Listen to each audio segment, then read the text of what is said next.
კიდევ ერთხელ მოგესალმებით, უყურებთ ქრონიკას 9-ზე. თორნიკე რიჟვაძე ამ დრომდე პირველ საუნივერსიტეტო კლინიკაში რჩება. მისი ჯანმრთელობის მდგომარეობა სტაბილურად მძიმეა. შეინიშნება დადებითი დინამიკა, თუმცა პაციენტი განსაკუთრებული მეთვალყურეობის ქვეშ იმყოფება. საქმეზე გამოძიება ორი მუხლით მიმდინარეობს. თვითმკვლელობამდე მიყვანის და ცეცხლსასროლი იარაღის დაუდევრად შენახვის მუხლებით. ამ უკანასკნელზე ბრალდებული სახით ალექსანდრე ახვლედიანია დაკავებული, რომელსაც პროკურატურა ბრალს სავარაუდოდ დღეს წარუდგენს. შეგახსენებთ, რომ არსებული ინფორმაციით კახეთში ალექსანდრე ახვლედიანთან სტუმრად ყოფნის დროს საჭარის მთავრობის ყოფილმა ხელმძღვანელმა იარაღით თვით დაზიანება მიიყენა. ტყვიამ ფილტვი დააზიანა.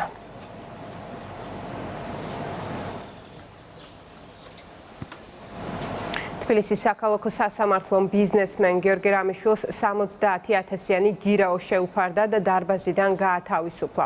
პროკურატურა გირაოს გადაწყვეტილებას არ ეთანხმება და სააპელაციოში გაასაჩივრებას გეგმავს.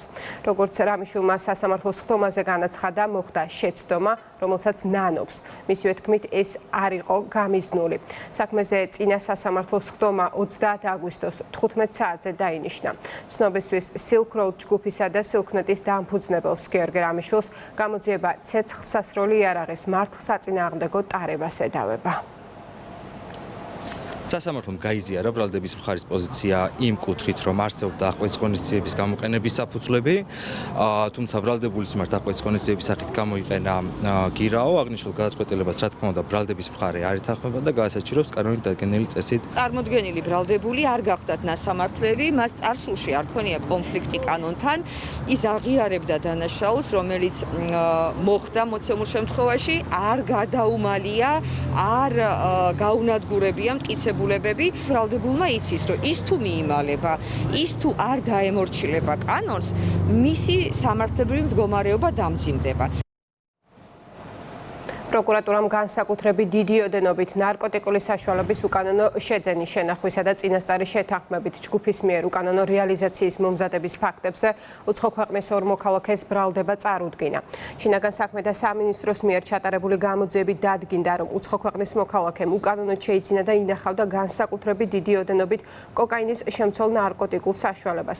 ბრალდებულმა ასევე უკანონოდ შეიძინა და ინახავდა ათასობით აპს MDMA-ს. ბრალდებული ასევე უცხო ქვეყნის მოქალაქესთან ერთად ჯგუფურად ახდენდა განსაკუთრებით დიდი ოდენობით ნარკოტიკული საშუალების უკანონო რეალიზაციისთვის მომზადებას. ბრალდებულებს 20 წლამდე ან უვადოდ თავისუფლების აღკვეთა ემუქრებათ.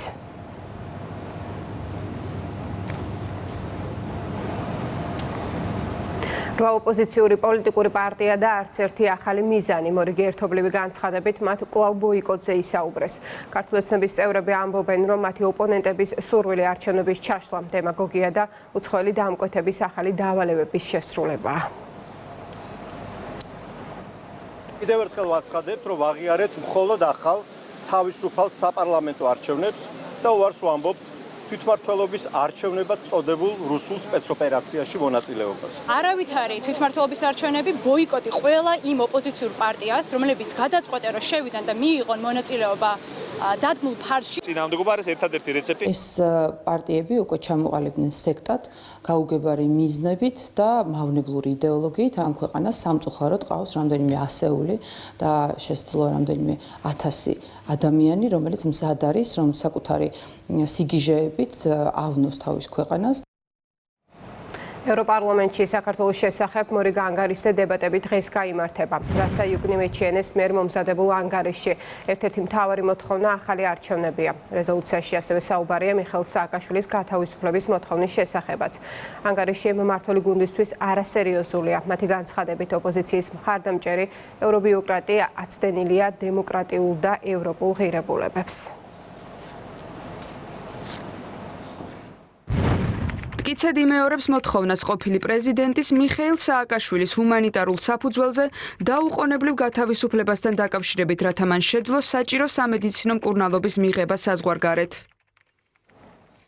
მტკიცედ იმეორებს თავის პოზიციას, რომ საქართველოში არსებული პოლიტიკური და კონსტიტუციური კრიზისის მოგვარება შესაძლებელია მხოლოდ ახალი საპარლამენტო არჩევნების გზით, რომელიც გაუმჯობესებულ საარჩევნო გარემოში უახლოეს თვეებში უნდა ჩატარდეს. კვლავ მოუწოდებს კომისიასა და საბჭოს განიხილონ საქართველოს უვიზო სტატუსი, შესაძლო შეჩერების პერსპექტივით. მისთვის მიუღებელი არის გამჭვირვალობა, მისთვის მისაღები არის ქვეყნის დამხობის მიზნით უკანონოდ შემოპარული უცხო ქვეყნის მოქალაქე სააკაშვილის საქმიანობა, მისთვის მიუღებელი არის პასუხისგებლობა პოლიტიკოსებისას და არასამთავრობო ორგანიზაციებისა და ანგარიშვალდებულება ხალხის წინაშე და მისთვის მისაღები არის, რა თქმა უნდა, ყველაფერი ის, რაც მათ ვიწრო პოლიტიკურ ინტერესებს ემსახურება. ცენტრალური საარჩევნო კომისიის თავმჯდომარემ საქართველოს ახალგაზრდულ მრჩეველთა საბჭოების ასოციაციის პროექტის ფარგლებში გამართულ რეგიონულ შეხვედრაში მიიღო მონაწილეობა. გიორგი კალუნდარიშვილმა ისაუბრა ახალგაზრდების მონაწილეობის მნიშვნელობასა და როლზე საარჩევნო პროცესში, ასევე დეზინფორმაციაზე, როგორც საარჩევნო პროცესის მთავარ გლობალურ გამოწვევაზე და მასთან ბრძოლის სტრატეგიაზე. მოხარული ვარ, რომ ცენტრალური საარჩევნო კომისია ჩართული არის ამ პროექტში, იმიტომ რომ როგორც ყოველთვის ახალგაზრდებთან შეხვედრა განსაკუთრებული ინტერესითა და განსაკუთრებული ინფორმირებულობით გამოირჩევა, როგორც ცესკოს მხრიდან ინფორმაციის გადაცემის, ასევე მათი მხრიდან უკავშირის მიღების თვალსაზრისით. შეხვედრაში საუბარი იყო ისეთ მნიშვნელოვან საკითხებზე, როგორც არის ასოციაციის მიერ დაგეგმილი პროექტები და ასევე კიდევ უფრო მნიშვნელოვანი ნაწილი დაეთმო ცენტრალური საარჩევნო კომისიის მიერ ჩატარებულ საინფორმაციო შეხვედრას, რომელიც უშუალოდ ეხებოდა ოქტომბერში დაგეგმილ მუნიციპალურ არჩევნებს, სადაც ბატონმა გიორგიმ დეტალურად ისაუბრა ახალგაზრდების ჩართულობის მნიშვნელობაზე. იმერეთის სატყეო სამსახურის თანამშრომლებმა ხონის მუნიციპალიტეტში ხე-ტყის უკანონოდ მოპოვების 2 ფაქტი გამოავლინეს. სოფელ კინჩხაშის სახელმწიფო ტყეში აღმოჩენილია 16 კუბურ მეტრამდე სამასალი მერქანი, მათ შორისაა წაბლი, რომელიც წითელი ნუსხითაა დაცული. შესაბამისად, საქმე სისხლის სამართლის დანაშაულის ნიშნებს შეიცავს. ეროვნული სატყეო სააგენტოს თანამშრომლების მიერ სამართალდარღვევის 2 ფაქტია გამოვლენილი. უკანონოდ მოპოვებულ მერქნულ რესურსს შორის არის წაბლის სახეობა, რომელიც წითელი ნუსხით არის დაცული. შესაბამისად, საქმე შეიცავს სისხლის სამართლის დანაშაულის ნიშნებს და მასალები გადაგზავნილია შემდგომი რეაგირების მიზნით საგამოძიებო უწყებაში. უცხოეთის სახალამბებს გაგაცნობთ ევროპარლამენტში და ბოლოს ამინდი გარემოს ეროვნული სააგენტოს ინფორმაციით საქართველოში ტემპერატურა მოიმატებს. თუმცა მაღალი ტემპერატურის ფონზე შესაძლებელია ზოგან ხანმოკლე წვიმა და ელჭექი. დასავლეთ საქართველოში ჰაერის ტემპერატურა 30-დან 35 გრადუსამდე იქნება, ხოლო აღმოსავლეთ საქართველოს ბარში 27-დან 32 გრადუსამდე.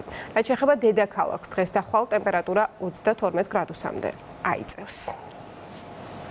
ჰაერის მაქსიმალური ტემპერატურა დასავლეთ საქართველოს დაბლობ რაიონებში იქნება 30-35 გრადუსის ფარგლებში, აღმოსავლეთ საქართველოს ბარში 27-32 გრადუსის ფარგლებში. მომდევნო დღეებში საქართველოში ტემპერატურა კიდევ უფრო მოიმატებს, რაც შეეხება დედაქალაქს, დღეს და ხვალ ჰაერის მაქსიმალური ტემპერატურა 30-32 გრადუსის ფარგლებშია ნავარაუდები, 10 ივლისიდან ტემპერატურა კიდევ უფრო მოიმატებს. ქრონიკა პირდაპირ ეთერში ზუსტად 10-ზე დაბრუნდება. იმედის ეთერს კვლავ იმედის დილა განაგრძობს. მე დროებით გემშვიდობებით.